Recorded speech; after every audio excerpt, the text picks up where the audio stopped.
Welcome back. This is the second part of an introduction to our treasure chest. If you saw last week's video, you're familiar with that. If you didn't, please watch that. This is a cumulative series, and I won't cover those basics again. But today we're looking at spiritual resilience and how that is intrinsically linked to emotional intelligence. And we're going to look inside the treasure chest in a few moments and see some specific dynamics of personal values and personal beliefs in relationships that influence our emotions and vice versa. One of the first things we want to point out is that our spirit guides us according to what we value as good and believe as true.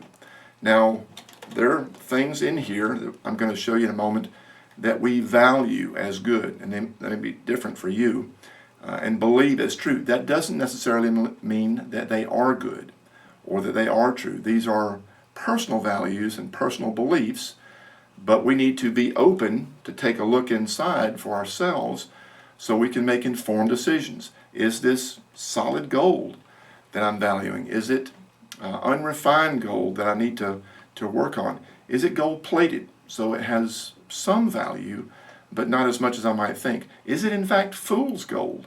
And I need to give it back because I'm investing a lot of time and attention in something that's not necessarily of importance at all. So is it really good? And is it true? This thing that I value, whatever it is, connection, productivity, punctuality, teamwork, a certain relationship, of the infinite things that we might value, is it true that in this situation that I'm experiencing a loss? Is it true that this could be a threat to me? Is it true that this is indeed a treasure or an injustice? And I've already given you a heads up there into some of the different beliefs about the treasure in that context of that relationship. Well, let's go ahead and take a look at some specific examples of things that we might treasure. I have 6 different items to show you. They're just symbolic to kind of visually prompt you into thinking of things that you and I may value. And the first one is a yellow or gold colored sponge to remind us that all of us thirst for different things. And you might think of Maslow's hierarchy of needs. You might think of other things that from the very beginning of our lives that we thirst for some things, for a sense of secure attachment, for a sense of safety, meaning and purpose in our life, productivity, opportunities to be who we want to be or who we believe we're meant to be, certain resources to enable us to follow that path, a sense of fulfillment, many, many things that we might say. But depending on the relationships that we've experienced, especially close relationships, some of those thirsts are satisfied fairly well, and so we don't continue to thirst for those things. Other things may be neglected or distorted, even abused, and so we still have an unusual craving for that, and it can bubble up in the most appropriate ways, and it can bubble up in the most inappropriate, inopportune ways and times. But we need to be aware of it, that this is something for which I thirst in my life, and I know that sometimes it's going to raise its head and affect me in a relationship and a task, and I need to be aware of that. The next thing I have here is a little gold-colored Post-it note, and you may be able to see there it says, if you want something done right, you have to do it yourself. And I put that in my treasure chest because that was one of the mantras that was kind of written into my life. Sometimes it was said out loud, sometimes it was lived out, sometimes it was implied. But if there are themes that are explicitly or implicitly written into your life, this is what you should love. You should love independence. You should love initiative. You should love a Lone Ranger type of maverick attitude. Go out and make it happen yourself because nobody's going to do it for you. That's just one example. But any mantra that is written into your life as something that you should value, that will be there as a voice in your head, whether you're choosing to think about it or not, especially if that was spoken or written, lived into your life for years and years and years in close relationships. The third thing I have here is a pack of seeds. This is sweet pepper. It could be some seeds of greatness, so to speak, sweet or spicy, the beginnings of something great in you that was planted in your life, something God-given, something that is uniquely yours, that's unique about you, some great potential that has been developed or you sense is there, others have sensed in you, and you are growing in it. It takes some watering, it takes some weeding, it takes some nurture, but it is something that is uniquely great to you, and you value it. Another thing I have here is 7 gold-colored coins. They're covered in gold foil. There's actually chocolate in the middle, and there's some reasons I've chosen these. Coins symbolize authority, something that someone else in a position of authority has told you that you should value. I have 7 here for the Army Corps values. I have the fact that they are chocolate inside. It's something that a person of authority has told you is sweet or good, and that you should value it. Obviously, a coin being printed by the mint, somebody has said in a position of authority, this is valuable. And you might buy into all of it, some of it, maybe not. Some things are good for 20 years until you retire, and then you don't have to value those particular things anymore. Loyalty to the Army. You might have a different loyalty to your family or the next job that you hold. But somebody in a position of authority has told you that you should value this, especially if that is a close relationship, you've been in it for a long time, and they repeat this message into your life, that becomes some of your treasure. Another thing I have here is a little gold-colored trophy to remind us that if we are rewarded in certain ways over and over and over again, then that pattern of reward becomes something that we value. I was rewarded with time off. I grew up in a family business, and we literally worked 18 hours a day in the summer for several weeks. We were open from Memorial Day to Labor Day, and there was just the 4 of us, and we worked our tails off. And one of the ways I was rewarded was time off.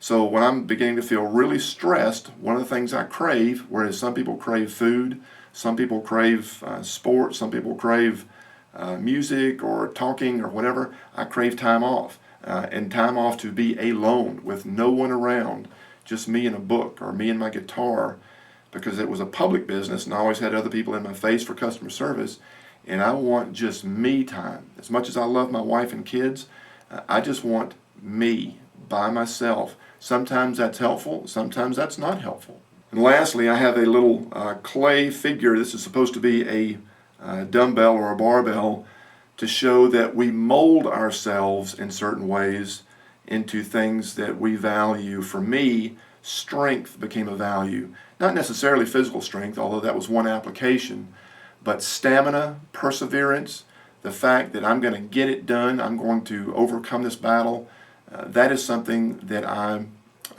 treasure in myself. Sometimes that's helpful, sometimes it's not. When I have to work with somebody and depend on them, it can be very counterproductive to focus on my strength because it hinders me from seeing their abilities. So these are just some examples, and I'm going to go into each one of these in a separate video for different applications. But that doesn't necessarily mean that any of these are good in every situation. And I may believe that I have lost one of them in a current relationship. That doesn't necessarily mean it's true. I may believe that one has been violated or will be violated in this upcoming meeting. That doesn't mean it's necessarily true. But again, we have to be willing to take our treasure chest and look inside and see in the moment, what am I valuing? What am I believing? And why? So we can make informed choices. Secondly, we need to understand that spiritual resilience begins by knowing ourselves as an organization of a spirit in a body for relationship. Hopefully you're beginning to see this already. There is a dynamic from the inside out of that treasure chest, things that we treasure in somebody's hands, whether that's ours or theirs or someone else's. Then there's a flow to a belief, and there's a flow to emotion, and there's a flow to action, and they are always interrelated. As I open up the treasure chest here, you can see that depending on what we treasure, in whoever's holding it, we might believe that there is a loss, we might believe that there's a threat, we might believe there's an injustice about a particular treasure. That doesn't necessarily mean there's a treasure. truly, or that it's really a loss, but it is a belief and it is a feeling, and that feeling cues us to emotion, to draw forward or to draw back. And how the people in our relationships treat us in that moment will reinforce or mitigate those feelings and beliefs, and will help us to focus on some of our treasures. So it is always an interrelationship and organization. We individually are organizations of values, beliefs, emotions, and actions in relationship, and it's always impacting each other. Thirdly, our spirit is filled in close relationships by stimuli over time and by sudden traumas. We've covered this already in explicit and implicit ways, but I want to give you another visual to help you think about this. Suppose, for example, that your treasure chest was in the hands of a player, or somebody who was very competitive, or somebody that didn't take anything seriously. Or suppose it was in the hands of a lily white inspector, or maybe that white glove would represent somebody who gives great care and is very pure and very trustworthy in a relationship. However you perceive that relationship over time will really impact how you see the world. That the whole world will be a nail and you're a hammer in search of that nail, or the whole world will be an investment of an opportunity and you're always looking to invest in that opportunity, or many other things. But that happens over time. So it's important to look back. What are the relationships that really influenced us? Usually family, parents, siblings, close friends. Those happen slowly, and they really embed what we value in our chest, so to speak, our treasure chest. But they also happen suddenly in traumas, things that kind of rock our world. And whereas we had valued something or had believed something, trauma kind of shakes your whole world, so that you're really questioning some things and begin to value other things, positive or negative. It can become very self-protective or very aggressive to keep others at arm's length, or very hesitant to trust, and really inquisitive and wanting to be more controlling, or that you become very compassionate and unusually sensitive and caring because you know what it's like to hurt. So the length of our close relationships and sudden traumas both impact what we value and what we believe. These intensely personal processes cloud our objectivity in what is actually good and true. And there's several ways this happens. Our brain physically remembers the rush of dopamine and serotonin that we were rewarded in this way many times, and so we really long for that. And it's literally kind of muscle memory in the synapses of the brain. So that clouds our ability to think. Or if our heart starts racing, and because of fear or because of excitement or because of anger or anything that gets your heart rate up, then we go into fight or flight mode, and our blood and therefore oxygen is drawn away from our brain into our extremities, into our arms and our legs. And so we quite literally are less able to think because we don't have the same level of oxygen in our brains. So emotional responses, whether they're chemical changes in the brain or physical changes due to shifts in oxygen, the memory of being in a moment, something that reminds you of the past, all those things make it difficult sometimes for us to think clearly and objectively. This is why being open in the present with trusted agents increases our perspective and our options. For example, let's say that I need to work with you on something, and I really value a sense of connection, secure attachment, but I also value excellence. I could see this situation in a couple of ways.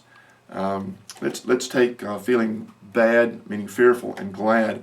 I may want to work with you because I see this as an opportunity for us to connect, but I also may be afraid because I value excellence and I realize that there's a chance I may fail you. I may do less than 100%. Well, there's a good chance if we work long enough, I will do less than 100% on something.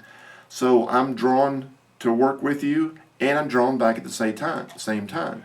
This could be pictured in kind of a stuttering effect. It could be pictured in almost bipolar. Let's work together. Let's work together today. Let's not work together today. It could be perceived in moodiness. It could be perceived in a lot of different ways. But if I am able to look inside myself, or if I trust you or my wife at home or someone else to help me look inside myself, and I can talk about that and say, well, what's going on there? Well, I'm going to kind of shorten this for you. Well, I really want to succeed. I want them to be pleased with what we do. So you value excellence, yes.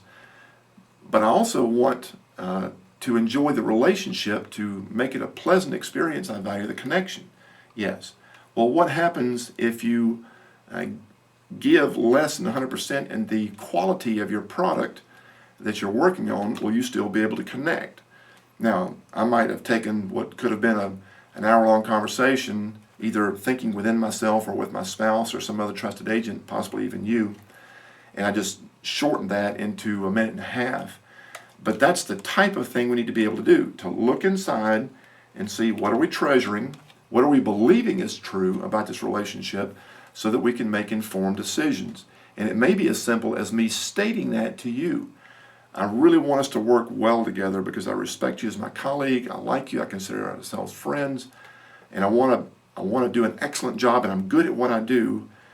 But I'm afraid if I don't do a perfect job, then we're not going to be close colleagues. That might seem silly, but that's kind of what I'm thinking. That at least lets them know that you have a struggle, that you value who they are, that you have good intentions and good goals, but it helps them understand what makes you tick so that they're better able to relate to you. Because whatever we value and believe will fuel our emotions that cue our behaviors. There is no getting around it. It's just going to happen.